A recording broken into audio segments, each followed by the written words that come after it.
Well, Darren, obviously you probably would have liked to have scored more goals and been more comfortable in that game. But when you look at some of the results today up and down the country, it's all about avoiding the upset and getting into the next round. Absolutely. The most important thing today was always going to, or in any game really, is the result. We've got through at the fourth round. I've just seen some of the results coming through. You know, there was some shocks. Cambridge winning at Newcastle, Kidderminster winning. So it's the important thing was to get through. And then you obviously, me as a manager, I've got to take the bits out of the game when I watch it back. But yeah, I mean, really, I've got to just keep working with the players and keep doing the drills we're doing and hope that they then take it onto the pitch on a Saturday or a Tuesday. Because we keep saying the same things. The amount of chances we're getting, you know, and the control of the game we're getting is good. I'm pleased about we're creating chances. But today we shouldn't be hanging on in a game like that. The game should be over. You know, you get the third goal, probably go and get 5 or 6. We're hanging on, and that happens in a cup match when you go get that third goal.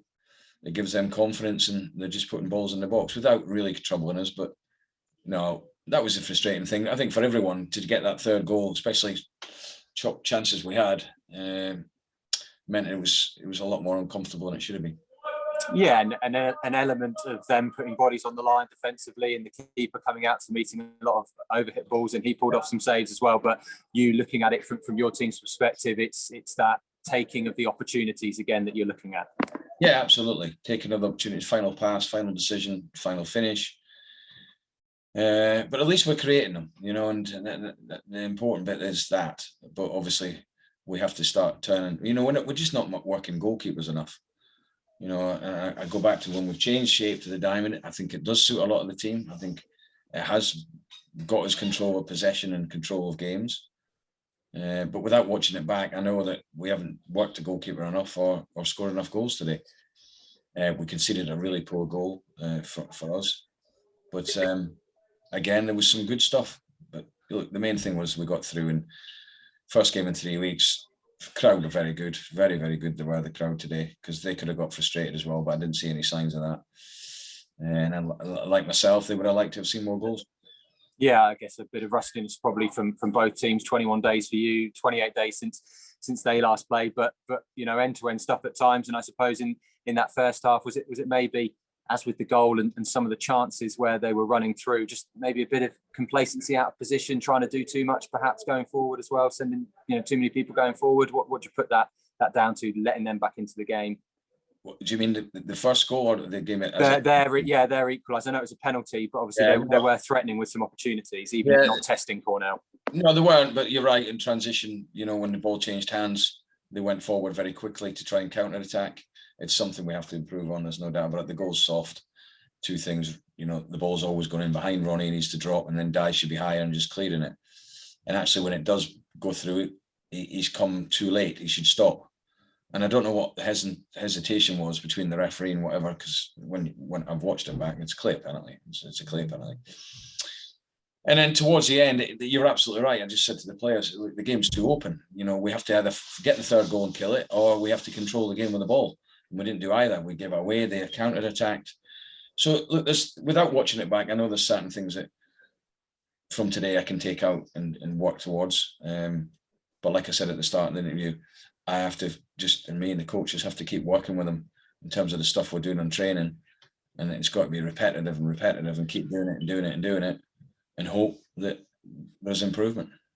And might they feel aggrieved at that chance at the end? I know the whistle had gone before they put the ball in the back of the net, but I wasn't quite sure what the referee has given it for. Maybe he said something more to you, maybe a push in the box, but it looked perhaps a tad fortunate. No, I don't think it was, Sam. I think it was a clear foul. I don't think it was too many complaints.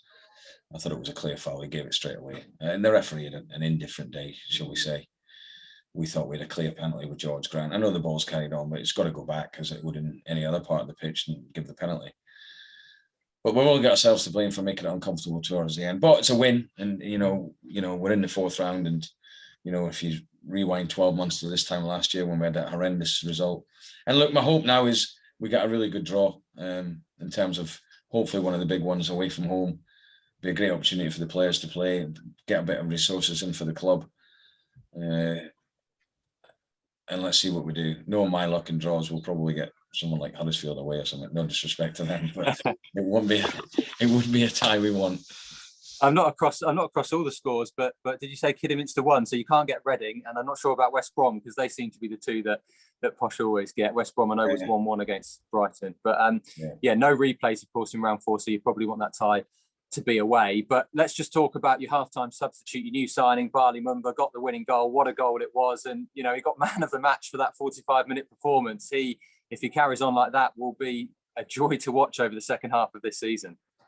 Yeah, we've been after him. We've talked to Norwich, who've been very good, dealt with us very well. He can, as you can see, he can play left back or right back or right wing back or left wing back. So he really does give us very good options. He's clearly very quick. We know that. He's got good quality, and he was very good when he came on. He gave us energy. He got the crowd up. Scored a great goal. Great finish. That was quality. I mean, he's won us the game with a real bit of quality, and really enjoyed it. And I'll be honest, it was a really, well, not really, but it was a difficult decision who to start, him or Joe. And Joe didn't do anything wrong. I've got to be honest. He was very disappointed that I brought him off at half-time, quite rightly.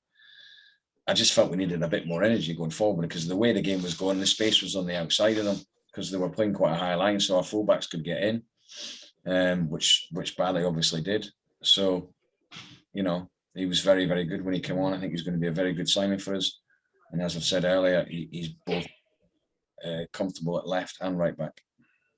And you could name an extended bench 9 on there today. A couple of people missing. Kwame Poku, what was his reason for absence today? COVID.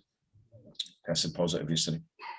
Thought that might be the case. And Mark Beavers, obviously there's rumours that he might be going back to Sheffield Wednesday. He's been out of the squad for a few games now. Is he set to leave the club in January? Is that the sort of path for him at the moment? Well, we don't know what's going to happen with Mark. There's a little bit of interest in there, but nothing concrete. The only reason he wasn't in the squad today was not because I'd bombed him out of the squad at all. We had a chat yesterday because he's obviously COVID as well, and it was just a case of getting a bit more training into Mark. And sometimes, when you've got a game like that and you've got 9 subs, I've already got Frankie on the bench. For an experienced player to be on the bench for that game, I didn't think it was right. And I had a good chat with Mark. Listen, the communication between both of us is very good. He will now play on Tuesday. We've got a friendly against Wigan at St George's Park. So we'll get a game into him to get him up to speed. And you can enjoy tomorrow night's draw as you get into round 4, just that bit stronger chance of getting one of the big boys away from home, as you said. Well, that's the hope. Fingers crossed. We've done what we needed to do. Although it's a tad frustrating at times. But the main thing is we're in the round 4. Is it tomorrow night, draw? Yeah, I think is it after West Ham Leeds, I think, on TV. Okay. Well, fingers crossed we get a good one.